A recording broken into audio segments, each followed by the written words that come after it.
Hello everyone, I am Mansi Sharma on my YouTube channel Mansi Sharma. Today in this topic we will cover a very important topic, that is the corpus callosum. Corpus callosum. We'll talk it in parts, that is first we'll see the intro and the external features of corpus callosum, parts of corpus callosum and the functions of the corpus callosum. So continuing with the introduction and external features. Corpus callosum. Corpus callosum is the largest commissure of the brain. It consists of about 100 million fibers. तो corpus callosum basically क्या होता है, एक largest कमीशर है. हमें पता है कि 3 तरीके के फाइबर्स होते हैं, projection fibres, commissural fibres and your association fibres, जो कि हमारे सेरेब्रल हेमिस्फीयर में रहते हैं. तो उनमें से जो कमिश्रल फाइबर्स रहते हैं वो क्या करते हैं, इंटर हेमिस्फेरिक कनेक्शंस बनाते हैं between the right and the left hemisphere. ठीक है, तो कॉर्पस कैलोसम उनमें से सबसे बड़ा कमिश्रल फाइबर्स है. ठीक है, कमिश्रल फाइबर्स की थोड़ा सा देख लेते हैं. ये क्या करते हैं, इंटरकनेक्ट करते हैं identical area of 2 cerebral hemisphere को, मतलब ये इंटर हेमिस्फेरिक फाइबर्स होते हैं. और ये सब इनके टाइप्स है, corpus callosum, anterior commissure, posterior commissure, hippocampal commissure and habenular commissure. So हम लोग कॉर्पस कैलोसम में भी बात कर रहे हैं. तो कॉर्पस कैलोसम ने देखा कि लार्जेस्ट कमीशर है ब्रेन का और उसके अंदर 100 मिलियन फाइबर्स हैं, यानी बहुत ही ज़्यादा फाइबर्स हैं. ठीक है, एक्सटर्नल फीचर्स की बात कर लेते हैं. तो कॉर्पस कैलोसम जो है वो massive arched inter hemispheric bridge बनाता है in the floor of median longitudinal cerebral fissure. जो हमारा सेरेब्रल दो राइट और लेफ्ट हमारे क्या रहता है, सेरेब्रल हेमिस्फीयर्स रहता है, तो उसमें एक बीच में मीडियन लॉन्गिट्यूडनल फिशर रहता है. उसके अंदर जो कॉर्पस कैलोसम है वो बहुत ही बड़ा मैसिव क्या बनाता है, इंटर हेमिस्फेरिक ब्रिज बनाता है in the floor of medial longitudinal cerebral hemisphere, जो कि कनेक्ट करता है किसको, medial surface of 2 cerebral hemispheres को, जो कि मीडियल सरफेस को कनेक्ट करता है ऑफ 2 सेरेब्रल हेमिस्फीयर्स. ठीक है, आगे बात करते हैं. तो सजाइटल सेक्शन में जब हम देखते हैं, जब इसको लॉन्गिट्यूडनली कट करते हैं तो सेरेब्रम, जब हम इसको सजाइटल सेक्शन लेते हैं तो एक कॉर्पस कैलोसम में C शेप्ड का स्ट्रक्चर दिखता है, which is a mass of white fibre on the medial surface of the hemisphere forming the roof of the left lateral ventricle.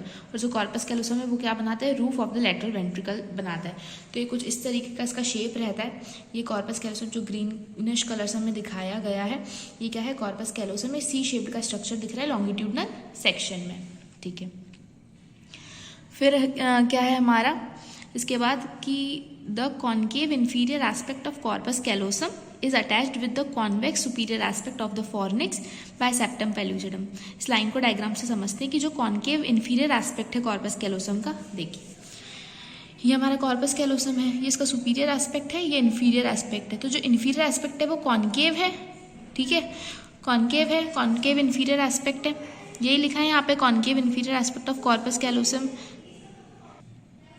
वो किससे अटैच्ड है, convex superior aspect of fornix by septum pellucidum. तो हमें दिख रहा है ये क्या है, ये वाला डार्क ग्रीन कलर का फॉर्निक्स है, ये कॉन्वेक्स है. तो जो कॉन्केव वाला पार्ट है वो कॉन्वेक्स वाले पार्ट ऑफ फॉर्निक्स से जुड़ा हुआ है with the help of septum pellucidum. किससे जुड़ा है, सेप्टम पेल्यूसिडम से जुड़ा है, ये लिखा था.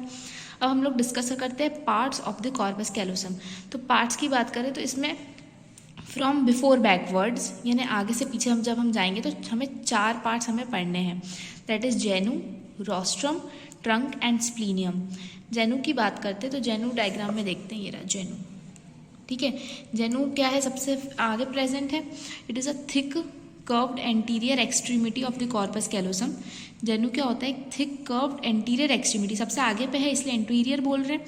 ठीक है, कर्व्ड है corpus callosum which lies 4 centimetre behind the frontal pole, जो कि 4 सेंटीमीटर पीछे रहता है आपके फ्रंटल पोल से, क्योंकि आगे पे क्या है, फ्रंटल पोल है, पीछे पे ऑसिपिटल पोल है.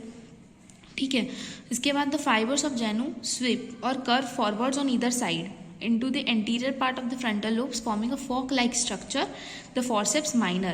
तो जेनू जो रहती है, मान लो कि हमारा जेनू है, तो जेनू के जो फाइबर्स रहते हैं वो फ्रंटल पोल से एसोसिएटेड है. तो वो क्या बनाते हैं, यहाँ से मान लो आपका ये क्या है, ये आपके बना रहे हैं फोर्सेप्स माइनर के फाइबर्स बना रहे हैं. ठीक है, ये टूवर्ड्स यहाँ पे मान लो आपका फ्रंटल पोल है, ये फ्रंटल पोल है, तो जेनू के जो फाइबर्स है वो कर्व फॉरवर्ड कर रहे हैं फ्रंटल पोल की टूवर्ड्स, और क्या बना रहे हैं, फोर्सेप्स माइनर बना रहे हैं. यही चीज़ तो लिखी थी यहाँ पे कि जो फाइबर्स रहते हैं जेनू के वो फॉरवर्ड जा रहे हैं anterior part of frontal lobe में और वो फोर्सेप्स माइनर को फॉर्म कर रहे हैं. सेकेंड है हमारा रोस्ट्रम.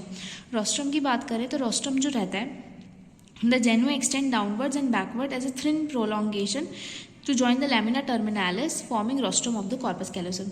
तो जो जेनू है वही हमारा डाउनवर्ड जा रहा है और वो थिन प्रोलोंगेशन बना रहा है जिसको हम लोग रोस्ट्रम बोल रहे हैं। वो जेनू का ही क्या है, एक थिन प्रोलोंगेशन है जिसको हम लोग रोस्ट्रम बोल रहे हैं। ठीक है, ट्रंक की बात करें तो trunk is the main middle part of the corpus callosum between its thick anterior genu and the massive posterior splenium extremities. तो ट्रंक क्या है, बॉडी या फिर ट्रंक क्या पार्ट है, ये वाला पार्ट है जो कि एंटीरियर जेनू में और पोस्टीरियरली स्प्लीनियम के बीच में प्रेजेंट है। ये तो समझ में आ गया ना कि हमें ये एंटीरियर एस्पेक्ट है, ये हमारा पोस्टीरियर एस्पेक्ट है। आगे पे फ्रंटल लोब आएगा, पीछे पे फ्रंटल पोल आएगा और पीछे पे ऑसिपिटल पोल आ जाएगा। ठीक है, तो बॉडी ट्रंक क्या है, जेनू और स्प्लीनियम के बीच में प्रेजेंट जो है वो पार्ट को बोल रहे हैं। ठीक है, फिर आ जाता है हमारा last part, that is splenium. Splenium is the massive posterior extremity of the corpus callosum. Posteriorly present इसलिए पोस्टीरियर बोल दिया। Lying 6 centimetre in front of the occipital pole, वो 4 centimetre behind the frontal pole था, या हमारा 6 centimetre in front of the occipital pole है। हमें पता है कि हमारे उसमें सेरेब्रल हेमिस्फीयर में 3 पोल्स होते हैं, फ्रंटल पोल, ऑसिपिटल पोल और टेम्पोरल पोल, जो कि लैटरली होते हैं। तो अभी हम लोग ऑसिपिटल पोल की बात करते हैं, तो they are 6 centimetre in front of the occipital pole. The fibres of the splenium connect the parietal, temporal and occipital lobes of the two hemisphere. जो फाइबर रहते हैं स्प्लीनियम के वो कनेक्ट करते हैं हमारे पेराइटल के पोस्टीरियर पार्ट को टेम्पोरल और occipital lobes of two hemisphere को। हमें पता है each cerebral hemisphere has 4 lobes, frontal, parietal, temporal and occipital. तो जो स्प्लीनियम है वो 3 लोब्स को इनमें से कवर कर रहा है, पेराइटल, टेम्पोरल, ऑसिपिटल को एक दूसरे से कनेक्ट कर रहा है, राइट और लेफ्ट वाले। The fibres connecting the occipital lobe sweep backwards on either side above the calcarine sulcus forming a large fork-like structure, the forceps major।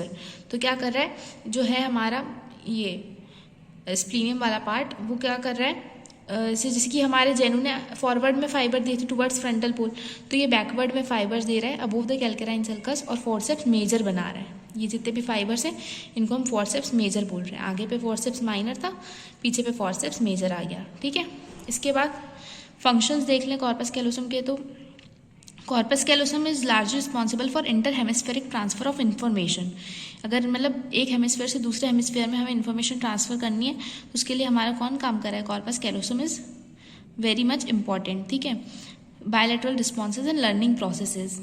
And तो ये था हमारा फंक्शन ऑफ कॉर्पस कैलोसम, जिसमें हमने बात कर ली कि वो inter hemispheric transfer of information करता है, जो कि बहुत ज़्यादा ज़रूरी है। राइट से लेफ्ट में ले जाना, लेफ्ट से राइट हेमिस्फीयर में ले जाना, तो inter hemispheric transfer of information कराता है। This is essential for bilateral responses and learning process. कुछ चीज़ लर्न करनी है या फिर बायलैटरल रिस्पॉन्स है तो फिर उसके लिए हमारा corpus callosum will be the functional one. तो हमने तीनों पार्ट्स के डिस्कवर कर लिए, एक्सटर्नल फीचर्स कंप्लीट करा, पार्ट्स देख लिए और फंक्शन देख लिए। तो इसी तरीके से कॉर्पस कैलोसम को हमने थ्योरी प्लस डायग्राम से कवर कर लिया है। If you like the video, do like, subscribe, share and comment on my YouTube channel Mansi Sharma, and thanks for watching.